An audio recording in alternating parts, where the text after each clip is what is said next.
اعوذ باللہ من الشیطان الرجیم بسم اللہ الرحمن الرحیم لا حول ولا قوة الا باللہ لا منجأ من اللہ الا الیہ۔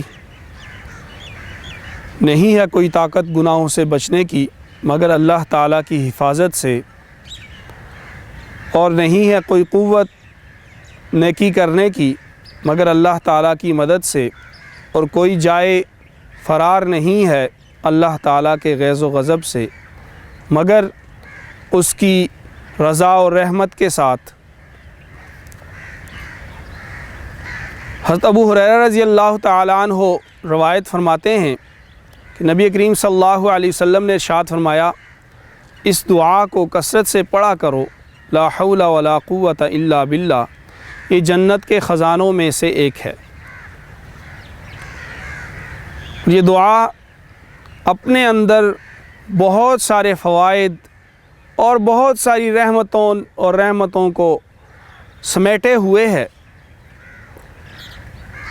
نبی کریم صلی اللہ علیہ وسلم سفر معراج پہ جب تشریف لے گئے تو حضرت ابراہیم علیہ السلام نے وہاں پہ ایک تحفہ دیا، وہ یہ دعا تھی، اور یہ بھی ارشاد فرمایا کہ جنت ایک چٹیل میدان ہے اور اس کے درخت لا حول ولا قوة الا باللہ ہے۔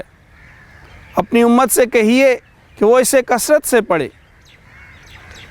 اس دعا کے فوائد و ثمرات میں سے ایک یہ ہے کہ جب کوئی بندہ اس دعا کو پڑھتا ہے اور نیکی اور بدی سے بچنے کی اور اسی طرح اللہ تعالیٰ کے غیظ و غضب سے بچنے کی جب اس میں دعا کرتا ہے تو اللہ تعالیٰ فرشتوں سے یہ فرماتے ہیں کہ دیکھو آج میرا بندہ وہ معصیت کو چھوڑ کے میری اطاعت کی طرف آ گیا ہے۔ اللہ تعالیٰ اپنے اس بندے پہ فخر کرتے ہیں۔ یہ دعا 99 بیماریوں کا علاج ہے، جس میں سب سے ادنا بیماری وہ وہم ہے،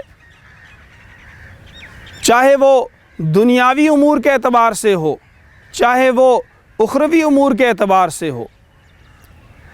اس دعا کو پڑھنے والا وہ وصیت ابراہیمی علیہ السلام پہ عمل کر رہا ہوتا ہے۔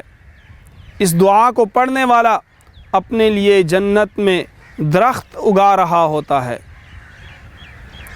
اس دعا کا اہتمام وہ ہمیں جہاں پہ بہت ساری جسمانی اور روحانی بیماریوں سے شفا کا ذریعہ بن جائے گا، وہاں پہ اللہ تعالیٰ کی رضا اور رحمت کا ہمارے لیے باعث ہوگا۔ اللہ کریم ہمیں اس پر عمل کرنے کی توفیق عطا فرمائے۔